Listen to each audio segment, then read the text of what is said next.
טוב, פסקה זין. אמר רבי אלעזר, ביום שאחריו בית המקדש ננעלו שערי תפילה. ואף על פי ששערי תפילה ננעלו, שערי דמעה לא ננעלו. Donc Rabbi Elazar nous enseigne. Depuis qu'a été détruit le Beth Amikdash, ont été fermées les portes du ciel, les portes de la prière. Mais bien que les portes de la prière ont été fermées, les portes des larmes, elles, n'ont pas été fermées.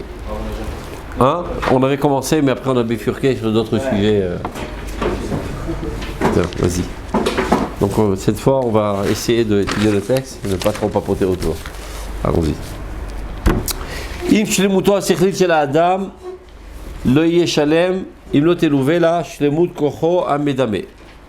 Donc, avec la perfection intellectuelle de l'homme, on ne pourrait le considérer comme quelqu'un de parfait, si ce n'est que se rajoute à cela sa force imaginaire.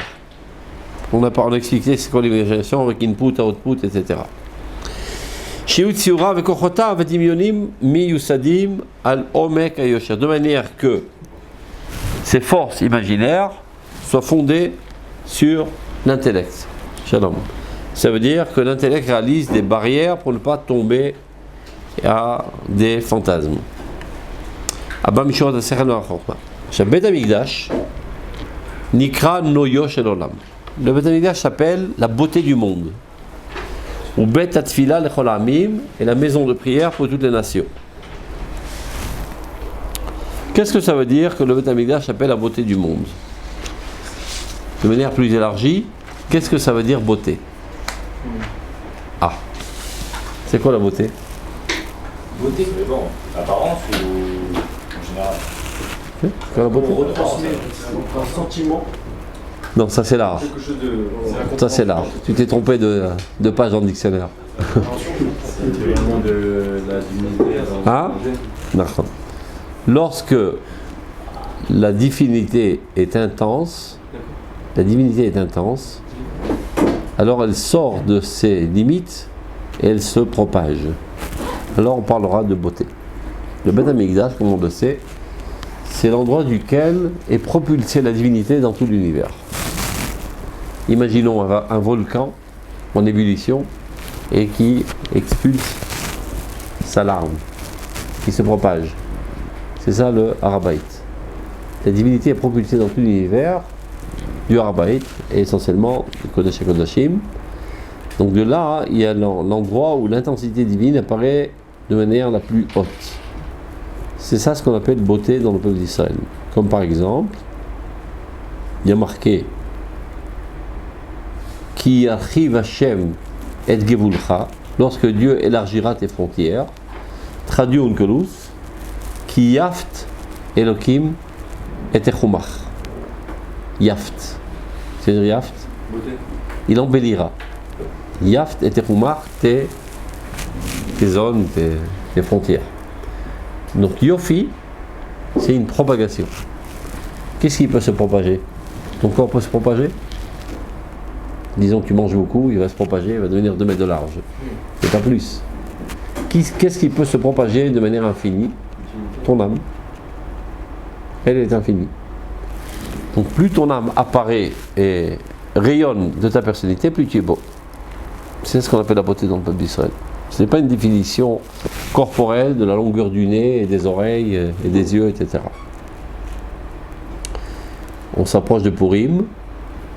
Alors toutes les filles rêvent d'être belles comme Esther. Elles se déguisent en Esther, elles mettent leur robe de mariée, etc. Elles rêvent d'être comme Esther, belles comme Esther. Chazal nous enseigne que Esther, elle était un petit peu verdâtre.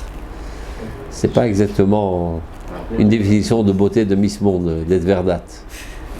Nachon, Akinia, Noset hen be'ene rohea. Elle portait grâce aux yeux de tout ce qui l'a regardé.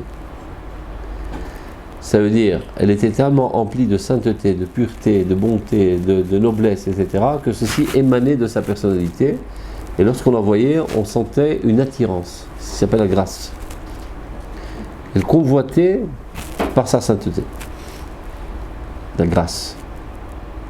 Mais si tu la mesurais selon les critères de beauté de, je sais pas, de Grèce ou d'Europe ou d'Amérique, peut-être elle sera à la fin de la ligne de la concurrence. Donc chez nous, la beauté, c'est lorsque le divin se propage et sort de ses limites corporelles. Des fois, il y a des gens qui viennent, je sais pas, devant le cotel, ils sont hypnotisés, même des goïms. Oh, c'est bien beau les pierres du cotel. Comme site antique, il y a des sites un peu plus réussis parfois dans le monde. Et malgré tout, c'est l'endroit le plus... non, pas seulement ça, où il y a le plus de tourisme. Des millions et des millions de personnes arrivent par an au cotel. De toutes les religions confondues. Ils se tiennent là-bas, ils ressentent une attirance magnétique. Il y a juste des pierres, un petit peu de plantes. C'est du point de vue matériel, il n'y a pas grand-chose. Hein? Et beaucoup de papier. Il y a même de l'argent, sachez-le, si vous avez envie de vous enrichir.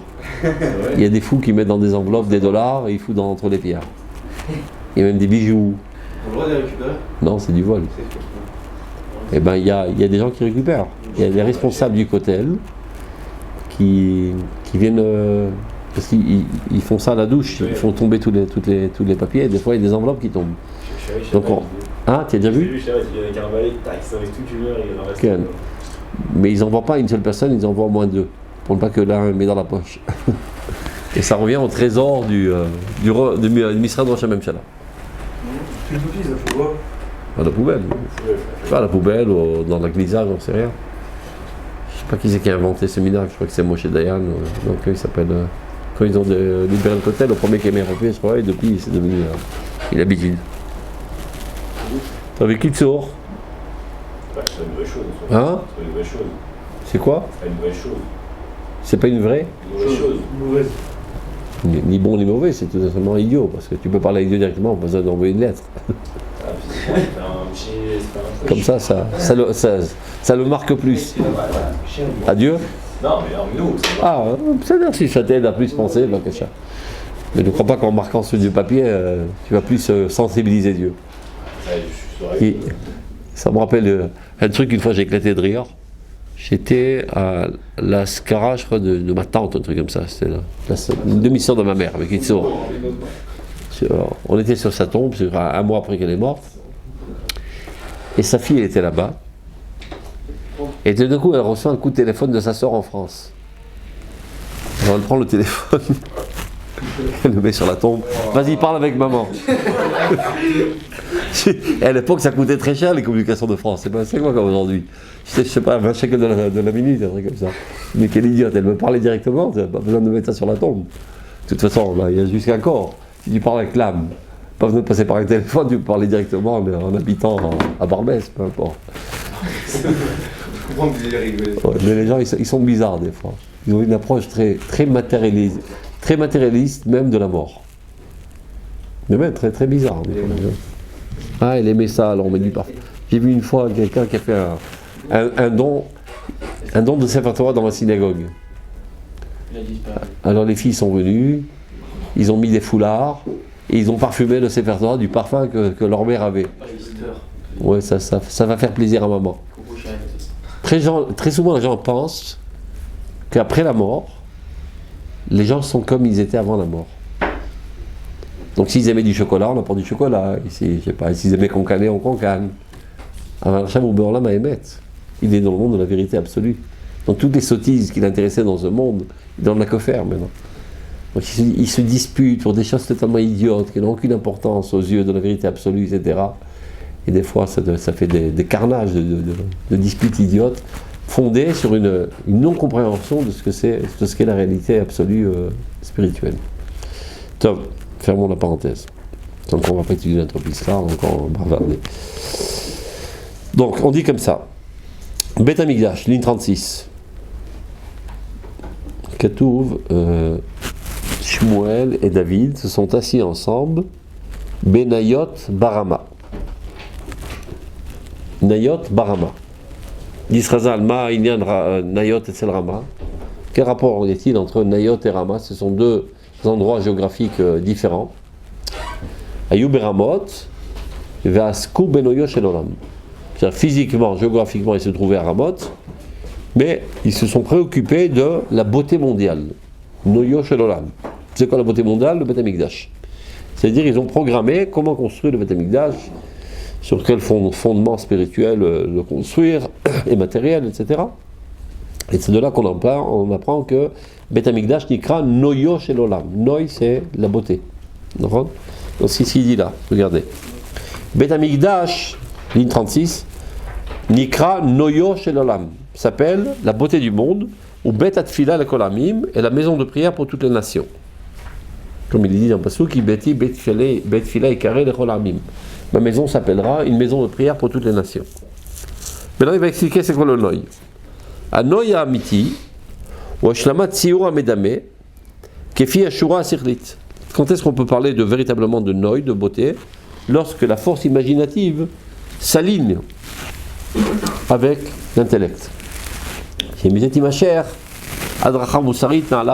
ceci fera apparaître des directives morales hautes dans le monde.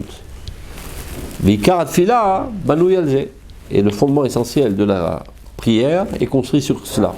C'est-à-dire, prends, prie, on a dit à plusieurs reprises, tout ce qu'on a capté de manière intellectuelle dans la Torah, on doit en arriver finalement à le ressentir du point de vue des émotions, pour que ceci déclenche notre volonté et qu'on œuvre dans ce sens.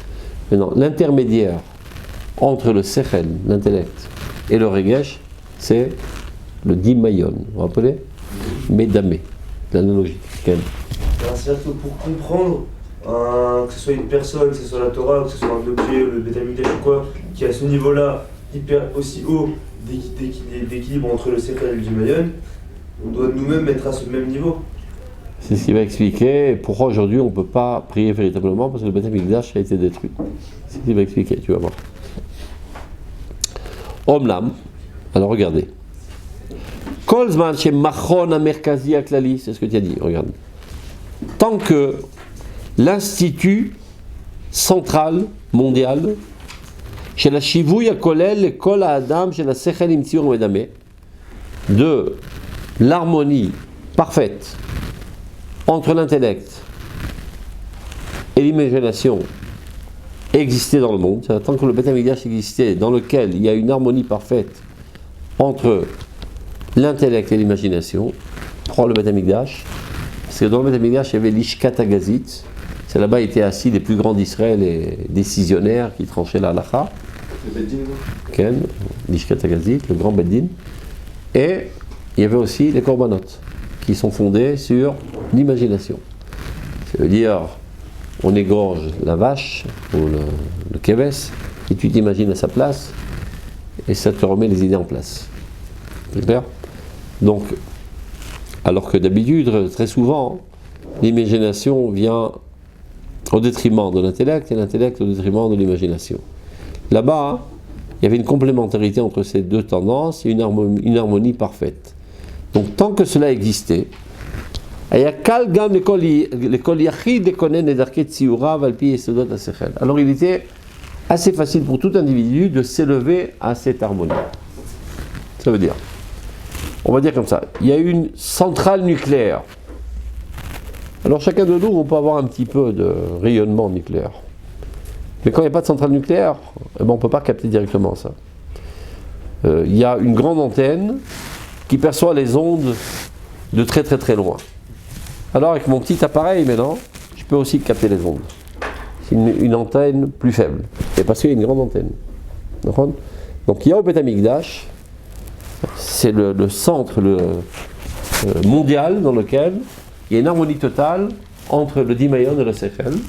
Alors moi aussi, petit mec de rien du tout, je peux capter ce niveau et d'harmoniser dans ma personnalité le sechel avec le dimayon, l'intellect avec l'imagination. Mais depuis que le Beth Amikdash a été détruit, je suis plus capable de capter ce niveau si haut. Et n'ayant pas d'imagination, qui est l'intermédiaire entre le sechel et le regesh, je ne peux pas non plus être sensibilisé, être en émotion comme cela devrait être.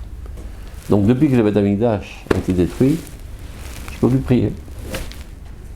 Ni Na'alou Sharet Tfila. Ont été fermées les portes de la prière. Ben alors pourquoi on prie? Pour les ouvrir. Non. Quand on prie en minyan, la Shrina se trouve parmi nous, c'est donc moins besoin de s'efforcer pour s'élever à cette haute dimension, elle se trouve parmi nous. Ça c'est un. Deuxièmement, il va expliquer ce qui arrive lorsqu'on pleure. Regarde. On prie seul, ça.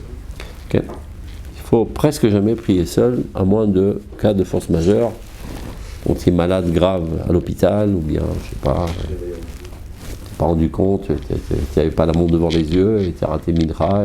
Si tu ne fais pas Beyachid, le temps que tu trouves un minyan, tu vas rater Mincha. Mais jamais de programmer sa vie, de voilà, j'ai prié Beyachid.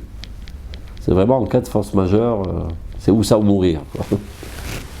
Il vaut mieux pas prier que. Non, il vaut mieux prier Beyachid que de ne pas prier du tout. Tu peux prévoir ta journée en mode, c'est pas grave, là j'aurai le temps vite fait, je fais 1000 fois. Évidemment.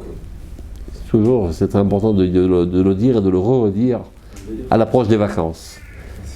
Les gens ils vont en vacances, ils vont faire un tioul au Golan, ils rentrent dans un masloul, qu'on dit ça, un parcours dans une rivière, et tout d'un coup, oh, c'est le coucher du soleil, j'ai pas fait mincha, comment qu'on va faire? Top, je prie tout seul. Gros malin. Et c'est venu par hasard, par surprise, le coucher du soleil. Je veux juste te rappeler que ça fait 5000 ans que le soleil se couche tous les jours. Donc organise cette journée en conséquence. Avant de sortir en tioul, les points de repère essentiels, les clous de ta journée, ce sont les prières béminianes. En fonction de ça, tu organises ta journée. D'abord, tu dis où j'aurai mon shachrit avec minyan, où j'aurai mon mincha avec minyan, et où j'aurai mon arvit avec minyan. Maintenant, j'organise ma journée. Si ça c'est sûr, en prenant des marges de sécurité, parce que je fixe arriver à 7h, mais il y a des imprévus, donc je fixe arriver à 6h, pour plus de sécurité. Il me reste 3-4 heures, c'est là où je fous mon tioul. Et pas je sors comme ça à l'aveuglette, oh, j'ai pas trouvé de minyan, donc je suis anous. T'es pas anous, c'est un idiot. Tu vas te rentrer directement dans une situation où tu savais que n'arriverait pas par miracle 9 personnes dans ton fleuve perdu dans la nature. Alors, comment on fait durant la prière quand on est à l'armée, c'est genre l'heure de la fin de Shmira? T'as sous le mitzvah, pas tout la mitzvah, mais si tu peux organiser autrement, il faut le faire. C'est-à-dire, s'il y a le choix, tu dis voilà, je préfère faire la dernière Shmira pour arriver à la prière le matin. Du coup, ça sera sur le compte d'un autre. Alors, comment ça se passe? L'autre, de toute façon, il ne prie pas. Pas ton problème. C'est parce qu'il manque des gens qui ne prient pas. C'est pas comme Shabbat. Il est obligé de faire Shabbat. Si c'est pas toi, c'est lui qui va rentrer en voiture. Là, de toute façon, il ne prie pas tous les jours. Et toi, tu pries tous les jours en minyan. Et lui, non. Et maintenant, si tu sais qu'il n'y a aucune chance de prier en minyan, parce qu'il n'y a pas de possibilité, au moins tu demandes la dernière shmira pour prier honnête. Et prier honnête, c'est comme prier en minyan. C'est plus pratique. À condition que tu puisses prier et faire la garde. Ça aussi, c'est pas évident. Et quand on dit on n'est pas tour, c'est-à-dire qu'en soi, si on ne peut pas le faire, on sait que Mena Mitzvah, pas tour Mena Mitzvah, que Oula Echol Asat Tefilin Beyachad. T'as compris? Il n'a même pas besoin de prier, quoi. Non, je répète. On sait que Mena Mitzvah, celui qui s'occupe d'une mitzvah, est exempté de notre mitzvah s'il ne peut pas faire les deux ensemble. Mais si tu peux faire les deux, tu dois faire les deux. Ok. C'est clair? Donc tu t'organises pour faire les deux. À moins que non, tu peux pas, tu es en pleine guerre et si tu bouges, il va y avoir 100 morts. Mais dans la préparation militaire, la plupart du temps, d'ailleurs aujourd'hui dans l'armée, c'est les vacances. Quoi. Kaitana, comme on dit, Kaitana. Colonie de vacances.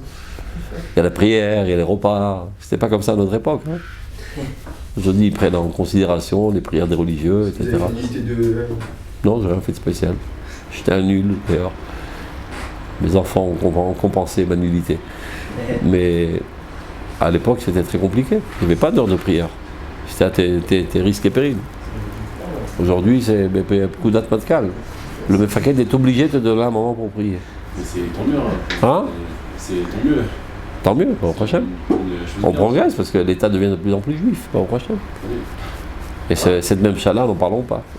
Ce qui exaspère pas mal de gens et qui font des manifs à Jérusalem, grâce à ça, ils sont montés à Jérusalem. Tu vois. Il y a 50 000 juifs qui peut-être depuis des années n'étaient pas à Jérusalem, sont venus à Jérusalem. Donc c'est grâce à la même chala. On ferme la parenthèse, donc on ne va pas terminer. Est-ce que c'est par exemple, on se trouve dans un cas, on est obligé de faire, dans une shmira, on est obligé de faire la Beyachid, dans tous les cas c'est sûr, et vu qu'on est dans une shmira on doit bouger. Enfin, on doit regarder autour. Est-ce que je peux faire un Shemona Esrei? Non. D'abord, tu ne peux pas prier et penser à autre chose. Et en plus, c'est un manque de responsabilité de prier pendant ta Shmira. Tu es censé être braqué sur l'ennemi et pas sur ton sidour. Donc prie ou avant ou après. À moins que c'est une Shmira bidon comme ça.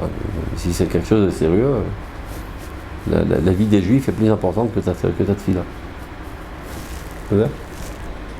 Continuons. Donc il dit comme ça, regardez.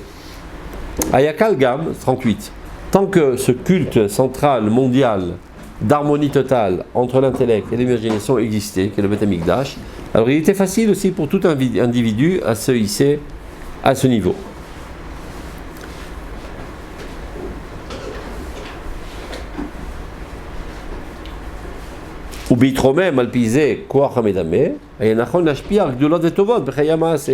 Et lorsque sa force imaginative s'est levée, et de la même, ça a élevé son sentiment, et de la même, ça a élevé sa volonté, et donc il était assez facile d'avoir une influence sur le monde de notre action.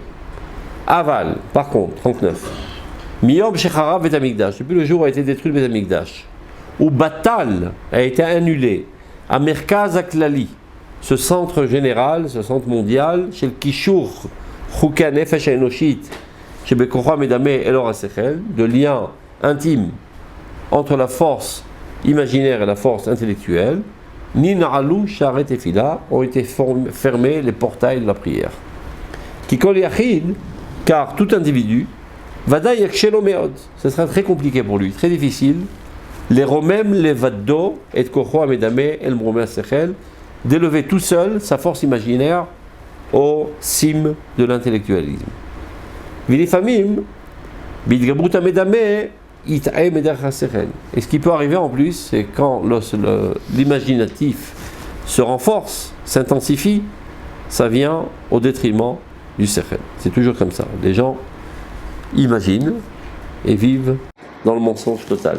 Il y a des fous, par exemple, aujourd'hui, d'extrême gauche, qui imaginent que nous sommes en temps de paix.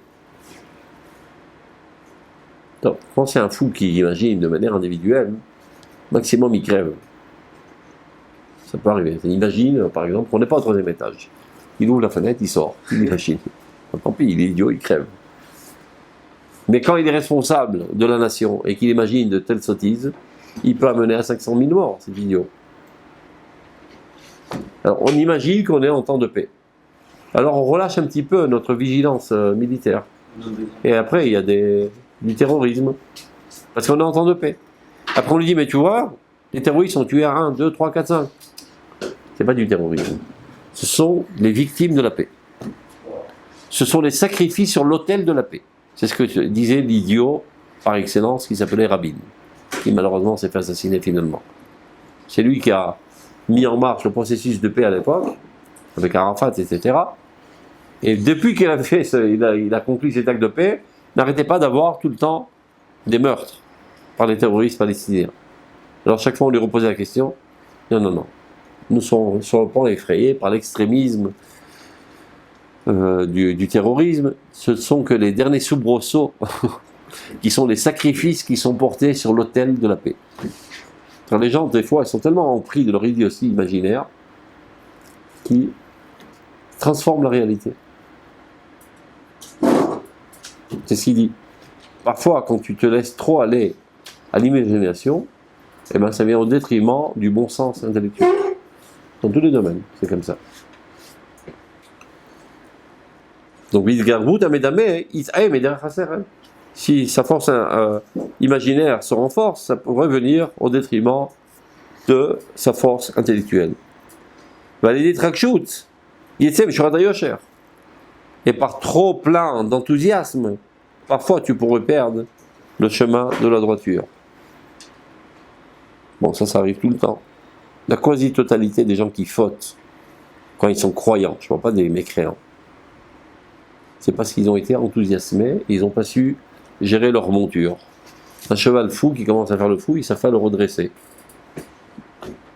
S'ils n'ont pas le contrôle de leur personnalité à la lumière du Sechel. Le Rambam, il dit, le Satan, c'est toi. Il n'y a pas une entité extérieure qui vient te tenter à fauter. Quand tu perds le contrôle de ta personnalité du point de vue intellectuel, tu commences à dévier. Comment on dit dévier en hébreu? Listote. Quand tu danses, tu t'appelles un danseur. Quand on dit un danseur, ragdan. Quand tu nages, on t'appelle un nageur. Comment on dit un nageur? Sarian. Quand tu dévies, on t'appelle un dévieur. Comment on dit un dévieur? Satan. Quand tu dévies, tu es Satan. Donc qu'est-ce qu'il faut faire? Qu'est-ce qu'il faut faire? Courir au Beth Midrash. Il y a marqué Imiv Goshra Menuvalze. Si ce salopard te rencontre, cours d'urgence au Beth Midrash. Ça veut pas dire qu'il faut chercher un bâtiment dans lequel on utilise la Torah.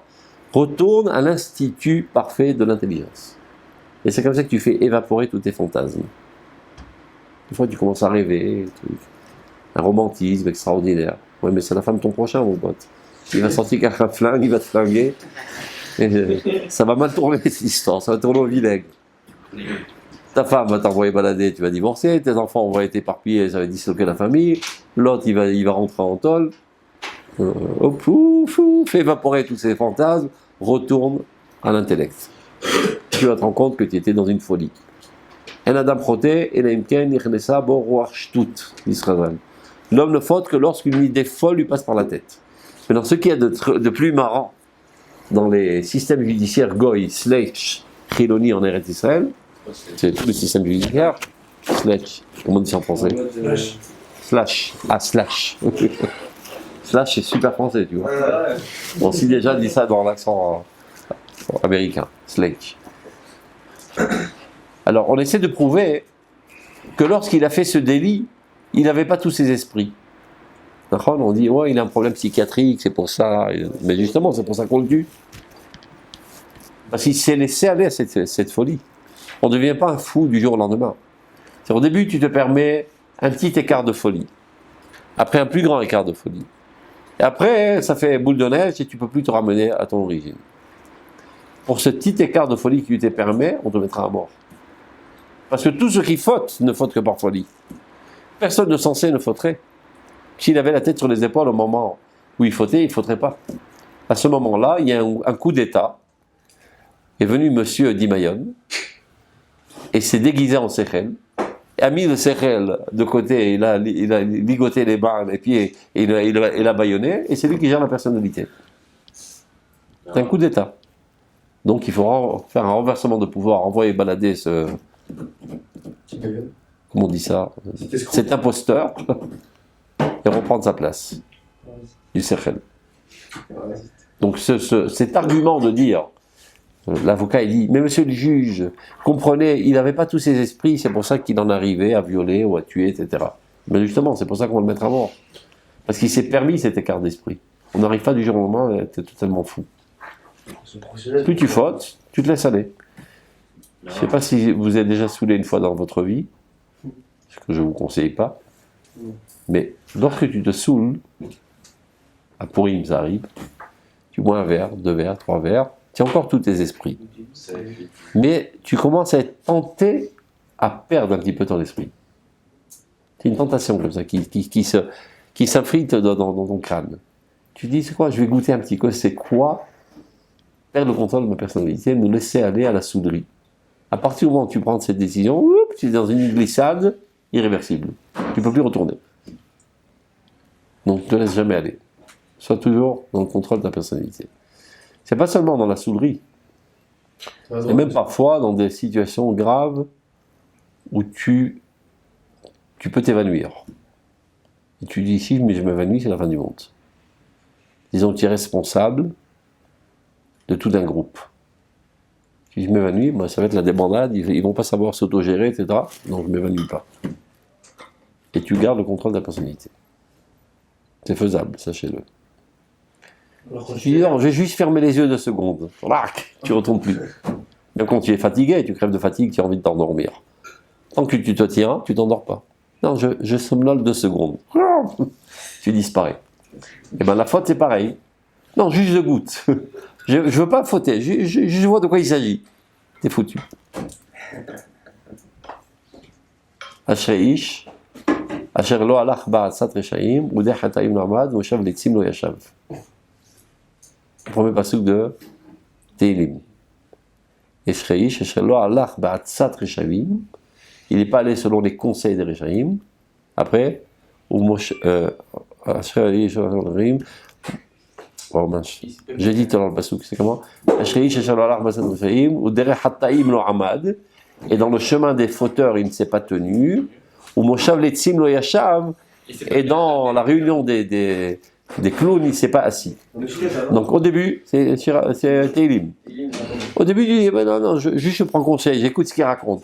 Après, j'arrête de marcher, je me tiens debout pour mieux l'écouter. Après, je m'assois avec lui et je suis foutu. Donc dès que le Yetzirah arrive, c'est-à-dire une pensée ignoble t'approche, n'écoute même pas. Tu commences à écouter, tu es dans son piège. C'est clair? Donc vous dites que l'homme il doit être puni du fait qu'il est un homme, qu'il a une condition d'homme qui l'amène à fauter en fait. Qui? Il est un homme? Ken, c'est-à-dire l'homme il a genre des pulsions et des tentations. Mais il a aussi un sechel. Et le sechel doit être gover constamment. Une seconde sans sechel, tu reviens dans l'Avodah Zarah. C'est pour ça que Kol HaKo'es yeh be'enecha qui revient dans l'Avodah Zarah. Tout celui qui se met en colère soit considéré à tes yeux comme un idolâtre. Tu as déjà vu quelqu'un en colère? Mais c'est plus lui, il n'est plus là. Il lève les pieds, il lève les mains, il jette des tables, il jette des assiettes, qu'il n'aurait jamais fait s'il avait tous ses esprits. À ce moment-là, il n'est pas là. Et ça ne sert à rien d'essayer de le raisonner, il n'est pas là le bonhomme. Tu parles à un mur, il n'est pas là. Et s'il n'est pas là, c'est-à-dire son sechel n'est pas là, il n'est plus en contact avec Dieu. Parce que ce qui nous permet d'être en contact avec Dieu constamment, c'est notre sechel. Dit le Rambam, c'est quoi? Tselem Elokim Sheba Adam, l'image de Dieu qui est dans l'homme, sechel. Tu perds ton sechel, tu es déconnecté de Dieu. Okay? Dans Moreh Nevuchim. Tselem Elokim Sheba Adam, c'est sechel. C'est ça ce qui différencie l'animal de l'homme. C'est que l'homme a un sechel, et c'est ça qui le met en contact avec Dieu constant. Tu perds le contrôle du sechel sur ta personnalité, tu es déconnecté de Dieu. Tu as envie d'Avodah Zarah. De même, celui qui se saoule.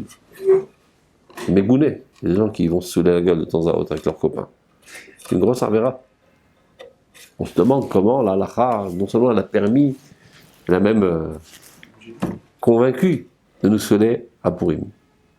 Non, jamais la halakha de nous saouler qu'à nous bassem, de se parfumer.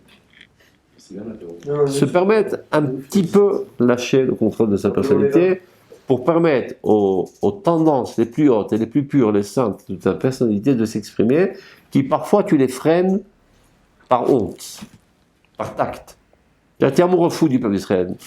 Tu voudrais bien les embrasser tous. Mais tu n'oses pas, c'est pas faisable, ça passe pas les écrans, etc. À Purim, tu te permets.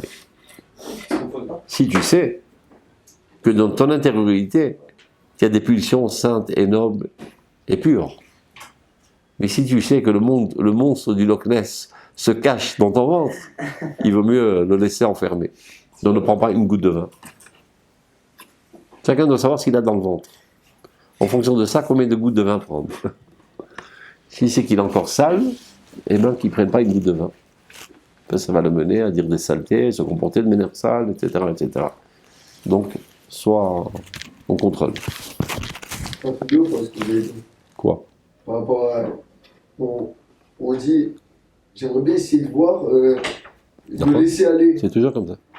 Alors que celui qui dit, si à un moment on dit, je veux pas être bourré, il n'est pas. D'accord.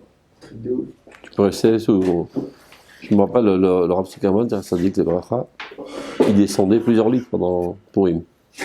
Maman, des litres et des litres. En tout cas, et rien, il était totalement lucide. Et au contraire, c'était le jour où il émanait de Sodot à Kabbalah, etc. C'était une travail extraordinaire de faire Purim avec lui. Il y avait des centaines de personnes autour. Il buvait, il t'obligeait à boire en plus. Il abreuvait tout le monde et il déferlait de Kabbale. Et donc il y avait une ambiance comme ça, plus amicale. Et alors qu'on avait toujours une trouille, qui avait une distance envers l'autre. On commence Veo Rachum de Harvit, la distance se remet en place. Tout le temps lui qui priait? Non. Et je me rappelle, j'avais un copain qui a qui était intimement lié avec lui, il a grandi chez lui, sa femme a grandi chez lui. Il disait, juste après Arvit, il rentrait dans la salle de bain, les doigts dans la gorge, il vomissait tout l'alcool, et il se met à étudier la Torah. Sans quoi il risque de dormir et faire des bitul Torah. Donc une mitzvah qui amène des bitul Torah n'a aucun sens. Donc il y a une mitzvah de boire du vin pour perdre un petit peu le contrôle de sa sévérité, d'être plus amical, etc. Et d'être une ambiance de rabbi plus que de rabbin. Et 2 secondes après, il remet le pendule à 0, il se remet à étudier la Torah. Contrôle total. D'accord. Alors, on continue. Le petit jeu de mots là. Hein? Le petit jeu de mots est excellent. Quel jeu de mots? Ah, c'est le même. Hein? On sait tout ce qu'on peut. Un rabbi Rama? La petite de Paris. On aime bien les rabbis. Pas d'en douter. D'abord, douter. Le problème, pas toujours les rabbis sont des rabbins. Ça n'a pas toujours été le cas, sachez-le. Il y avait un héritage de sang. Le fils de rabbi est rabbi. Et que ça peut être un âne. C'était le cas, très souvent. Il y a un des grands kofrim de la génération, j'ai oublié qui c'est, peut-être c'est Achadam. Il raconte comment il est devenu kofer. Je ne sais pas si c'est Achadam, peu importe. Un des grands écrivains du centenaire précédent, qui était à la tête du sionisme, etc., et qui n'arrêtait pas d'empoisonner le peuple d'Israël de Kfira. Il raconte comment il est devenu kofer. Il dit, mon grand-père était un très très grand Talmid Chacham. Et je me rappelle, en tant que petit enfant, tous les 2 secondes, il y a quelqu'un qui tapait à la porte pour lui poser des questions en halakha, il répondait, etc. Tout le monde le respectait. C'était un très grand Talmid Chacham. Et voilà qu'approche la fête, je sais pas, de Pessah. Il me dit, on va chez le rabbi. Avec plaisir, on va chez le rabbi. Alors, Pépé et le petit enfant vont ensemble. Ils vont chez le rabbi. Je sais pas c'était quel rabbi à l'époque. Il y a 100 ans de ça. Non, non, surtout pas. C'est un rabbi du mouvement chassidique. Et une queue interminable pour rentrer chez le rabbi. Alors le gabaï, le responsable qui gère la situation là-bas, il a vu mon grand-père, il a dit passez en premier. Top, j'étais content qu'on respecte mon grand-père. On ouvre la porte, je vois une salle énorme, un petit peu obscure avec des bougies, ambiance comme ça, mystique. Et se tient sur le trône, il y avait un trône au match, un petit enfant de 7 ans. Et qui dit à mon grand-père, qui avait au moins 70 ans, et qui était un grand ami de Ram, Comment c'est fort? Rêve bien quelle est, comment va ta crainte de Dieu? J'ai vu ça, j'ai donné le get. On est le get, on dit en français, le contrat de divorce au judaïsme. Ce petit morveux de 7 ans demande à mon grand-père, qui est un grand Talmid Chacham, comment va sa crainte de Dieu? Si c'est ça le judaïsme, je m'en divorce de suite. C'est comme ça qu'il explique. Ça ne vient pas légitimiser le fait que c'est devenu un kofer. Mais on peut comprendre que ceci l'a amené à la kfira. Que le fils du roi est roi. Alors qu'on dit un Torah birusha. Il n'y a pas de Torah en héritage. La Torah mounachat al keren zavid, kol harotzeh yavo v'yito, il est marqué. La Torah elle est placée ici, celui qui en veut, qui vient et qui la prenne.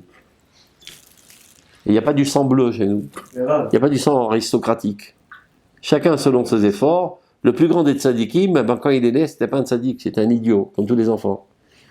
Et il a craché du sang pour forger sa personnalité avec des bonnes midotes, et d'avoir des comportements adéquats à la volonté de Dieu, c'est les mitzvot, d'avoir des compréhensions profondes de la sagesse divine, des sentiments purs. Et tout ça, il a craché du sang pour forger sa personnalité. Il n'a pas reçu ça en cadeau dans une enveloppe surprise. Donc cette idiotie automatiquement de mettre le fils du rabbi comme rabbi n'a aucun sens. Très souvent, c'était des très grands Talmidei Chachamim, comme le Baal Shem Tov, le Baal Hatanya, etc., des sommités rabbiniques. Mais pas toujours, malheureusement. Non, mais là, je ne savais pas forcément. Hein? Là, je ne savais pas forcément dire grand-chose. Par exemple, Rabbi Nachman, il fait un petit accident. C'est-à-dire, mis à part les exceptions, mais là, c'était pas le cas, a priori, s'il a été comme ça. Mis à part les exceptions miraculeuses, disons. Et de manière générale, à 6 ans, tu n'es pas un grand possèque encore. Sûrement pas plus qu'un autre qui a 70 ans, qui étudie la Torah depuis 70 ans, qui est possèque de fait. C'est une ambiance comme ça, bizarre. Ils disent que c'est pas, ils disent que c'est pas bien du tout. Genre même Qu'est-ce qui n'est pas bien du tout? des histoires où, par exemple, il y a un enfant de 8 ans, un enfant, dès qu'il est né, il connaît déjà tous les secrets, ça arrive. Mais là, d'abord, ça existait, à Yinuka Kadosh. C'était un moum, un défaut inné. Mais c'est un défaut, parce que Dieu a fait en sorte qu'on oublie. Dieu a fait en sorte que l'ange nous fait oublier pour ne pas que. Supposons que tu connaisses l'avenir, par exemple. Mais tu ne peux pas vivre aujourd'hui. Chas Shalom, par exemple, tu ne sais pas toi, une autre personne, il sait que, je ne sais pas, dans un an, il va mourir, ou sa femme va mourir. Il n'a aucune envie de se marier. Donc il vaut mieux que l'avenir soit caché. Et de même les connaissances, c'est-à-dire tout le caractère de l'homme, la caractéristique de l'homme, c'est l'effort constant. Si tu reçois tout en cadeau, tu es un homme, tu es un ange. Donc c'est un défaut humain, un défaut inné. Pourquoi Dieu l'a fait? Bon, il a ses secrets, pourquoi il l'a fait. Donc on ne doit pas faire de ça un principe. Et la plupart du temps, ce n'était pas le cas en plus. On ne peut pas dire toujours, ça n'a jamais été le cas, en tout cas dans le mouvement chassidique, qu'un petit enfant de 7 ans était un Yinuka Kadosh. Top, continuons. Omlam, on reprend. Donc on a dit que depuis que ce centre mondial d'harmonie totale entre le Sechel et le Dimayon a été annulé, eh ben on a presque plus aucune chance de réussir nous-mêmes à nous élever à cette harmonie, donc on ne peut pas prier comme il le faut. Tout cela, il s'agit lorsque l'homme vient par son effort personnel à s'élever à ce niveau d'harmonie. Bemidat Rirato selon son choix. Et pour ceci, cela nécessite une force directive générale, c'est-à-dire le Beth Amikdash, de laquelle on peut être imprégné. Non. Qui nous manque à cause de nos fautes. Depuis que notre Beth Amikdash a été détruit. On est à la ligne 42. Bet Achaim, au Mitzad Akwach Hamedame. Donc cette maison de vie, le Beth Amikdash, est la force de l'imagination, Shuatzir, Shalav Yatsubu Chaye Adam, autour duquel la vie de l'homme tourne avec ses envies et ses tendances. La Kavod Amiti ou Gilou Yasechel Eloi et Taor. Et par contre, la véritable gloire de Dieu, c'est par le développement de l'intellectualisme le plus pur. En Kavod de la Torah. Comme dit Père Kavod, il n'y a de Kavod véritable, de fierté, de grandeur, de respect que la Torah. Aval.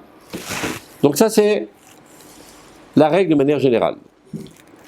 Mishim et Gabrim alav ala adam tsiurav letova shelo kefi midat bechirato venetiotav bechiriyot. Il peut arriver parfois que ça renforce dans l'homme une tendance positive, mais pas suite à son choix et ses tendances intérieures. Kim ken tolada mikol darkei hasechel hatov hakavua bo. Mais ceci est déclenché par tout ce qu'il a accumulé de bien. C'est-à-dire, c'est pas que à ce moment-là, de manière artificielle, je décide de m'élever. Il y a un phénomène non voulu, non volontaire qui m'arrive. Tout d'un coup, j'éclate en sanglots. Tout d'un coup, je ressens un profond amour de Dieu, un profond élan de me rapprocher de Dieu, que je n'ai pas décidé de moi-même d'y accéder. Ça m'arrive. Je suis passif à l'événement. Ça arrive parfois. Tout d'un coup, quelqu'un éclate un sanglot de languissement de Dieu. D'où ça provient?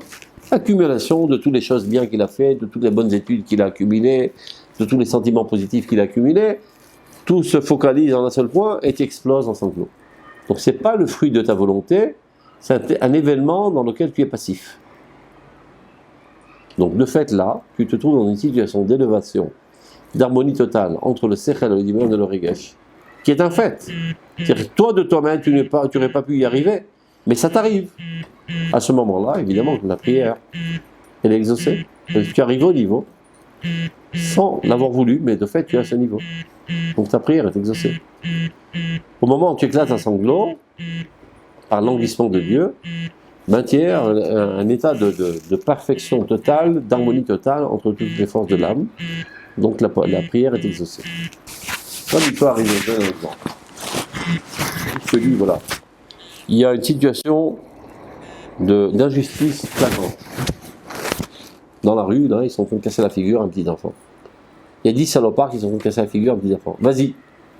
Je peux pas, j'ai aucune chance. J'ai même pas la force de vouloir. Moi, j'ai pas la force de réussir.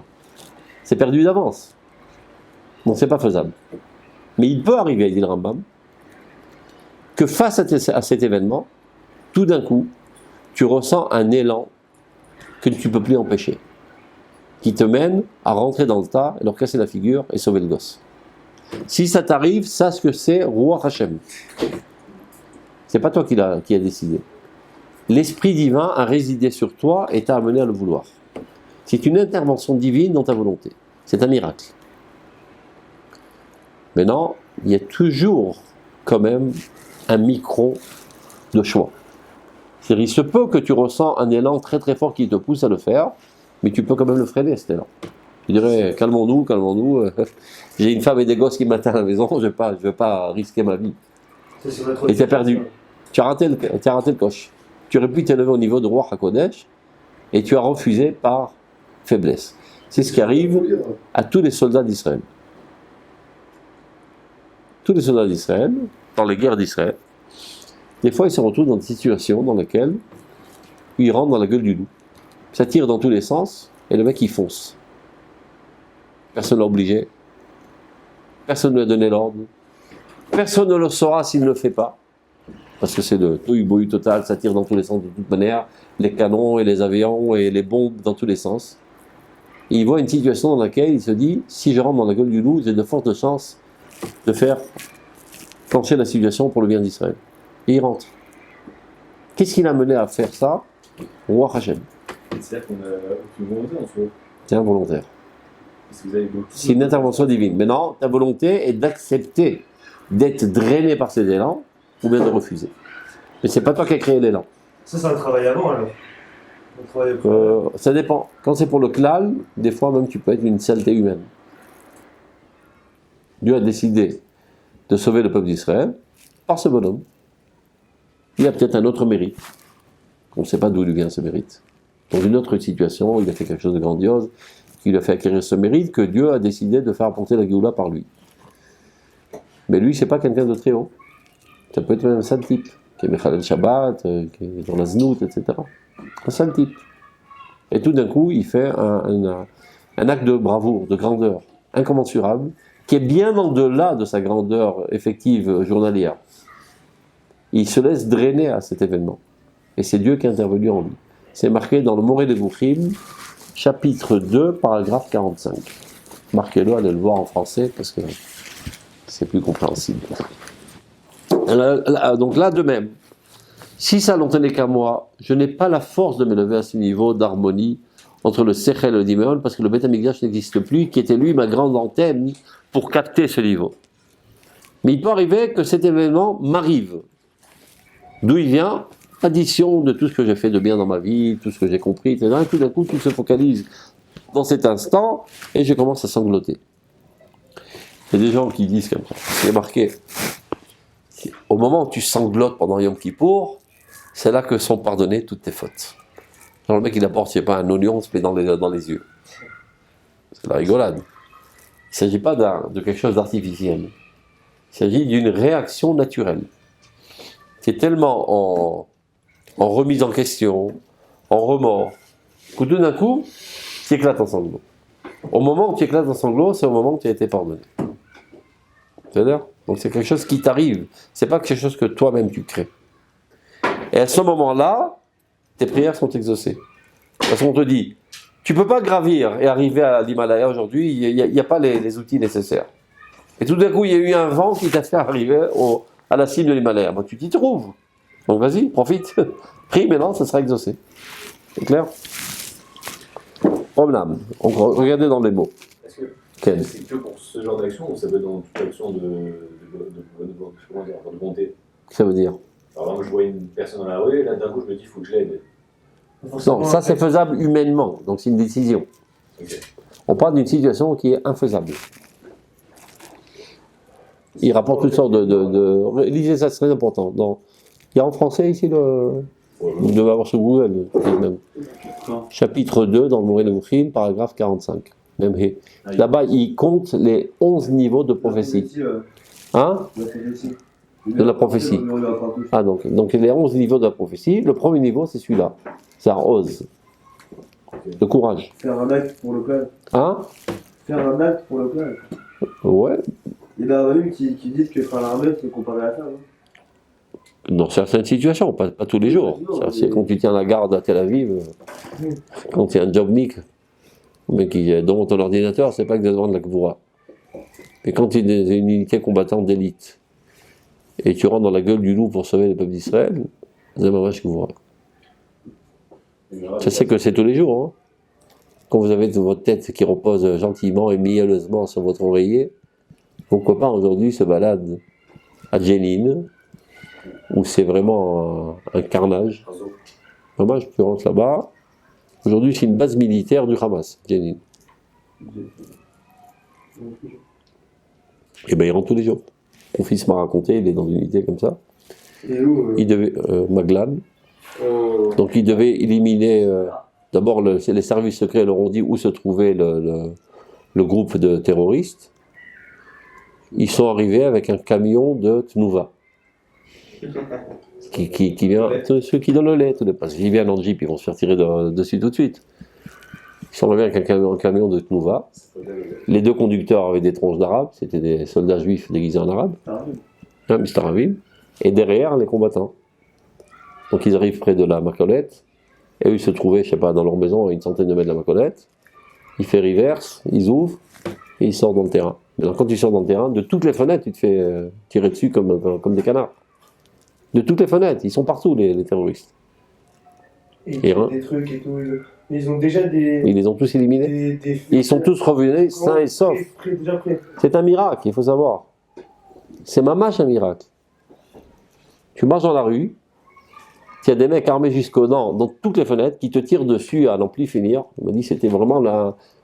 Mamache, c'est comme la pluie, là. Ça tire dans tous les sens. Et pas une seule balle. Pas une seule balle les touche. Hein? Des guetteurs avec déjà des fours, des trucs comme ça près. Bon, c'est tous les jours. Comme ça, des meubles et tout, ils balancent. Donc de vouloir le faire à cet instant-là, il faut pas être un petit peu trop gare sur les bords. Je me suis fou et je rentrais là. Mais tu sais que si tu le fais pas, demain ça t'autorise à rentrer à Tel Aviv ou à Jérusalem et va décimer 10 gosses juifs. Donc tu le fais. C'est le roi Hachem. Ce qui te donne ce courage de le faire, c'est le roi Hachem. Oui, il y a des histoires de gens quand ils sortent de la station. Et il a mon armée, il devient fou. Il dit comment j'ai fait ça alors il était pas mal. Et il faut voir les marottes qui voient. Des fois ils voient des choses horribles, donc il faut voir un petit peu le psychologue, etc. Tu vois, des corps déchiquetés, des machins.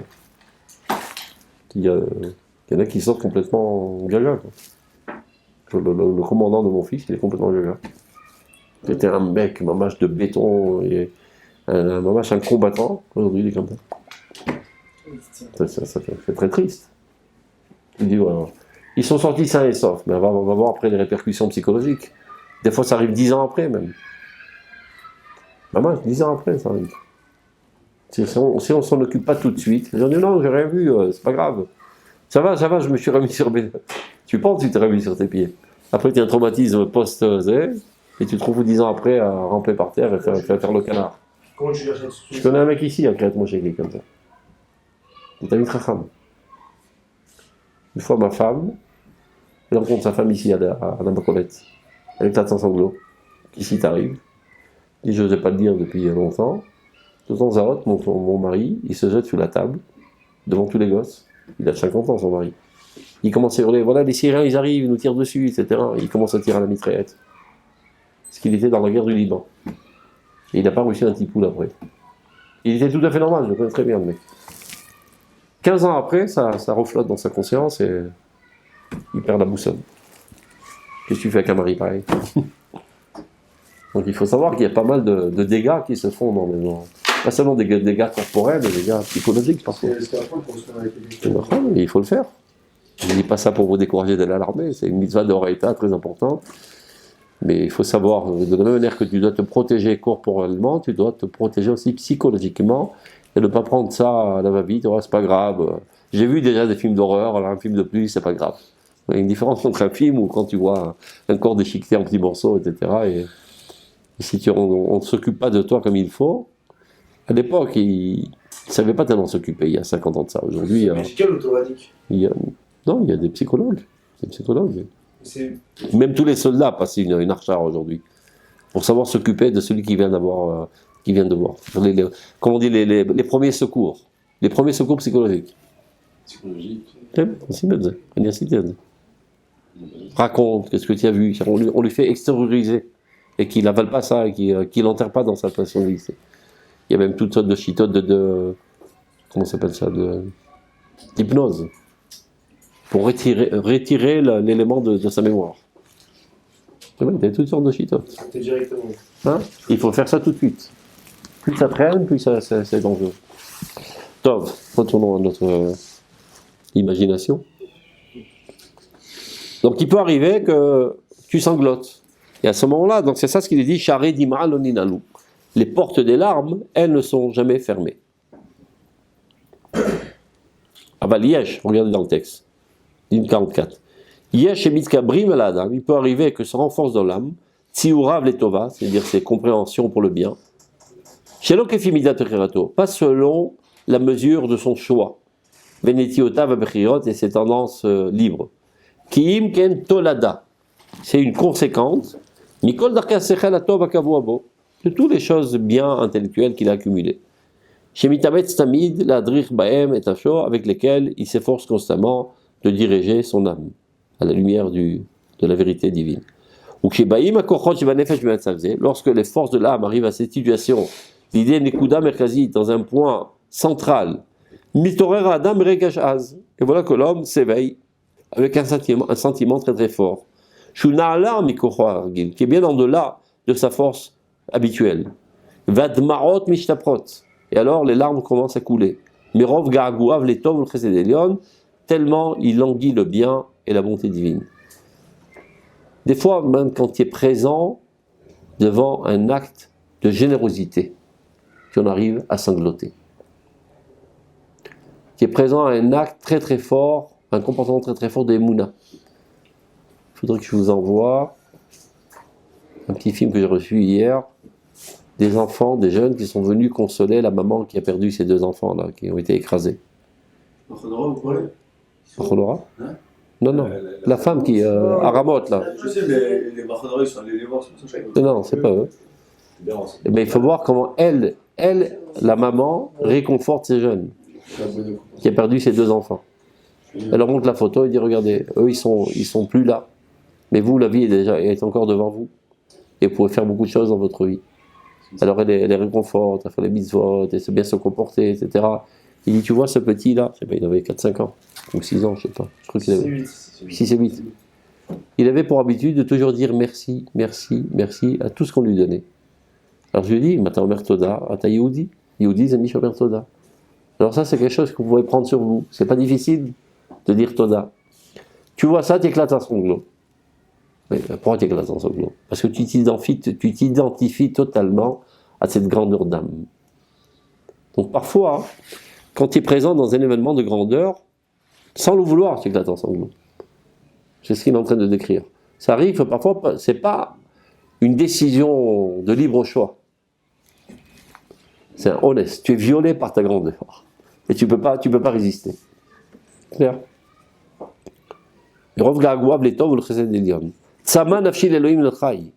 Mon âme est assoiffée de Dieu. Mais lorsque quelqu'un se trouve dans un tel renforcement, qui vient en fait en conséquence de toutes ses connaissances, telles que Dieu l'a fait dans sa droiture, qui amène l'homme à se comporter selon la nature. C'est pour ça qu'a dit Rabbi Lazar que les portes des larmes, elles, n'ont jamais été fermées. C'est-à-dire une telle prière, ce qu'elle entraîne chez l'homme, qui vient se rajouter à sa condition constante dans la droiture et la crainte de Dieu. Alors apparaîtra la récompense, c'est-à-dire qu'il sera exaucé. D'après, il sera exaucé. Elle dit Marati el Techerash, comme il est dit, il s'adresse à Dieu, face à ma larme, à mes larmes, ne fais pas le muet, ne sois pas sourd. On dit à Dieu, face à mes larmes, ne sois pas sourd, c'est-à-dire exauce ma prière, qui vient expliquer tout ce qu'il vient de dire. Donc, comptez-vous bien.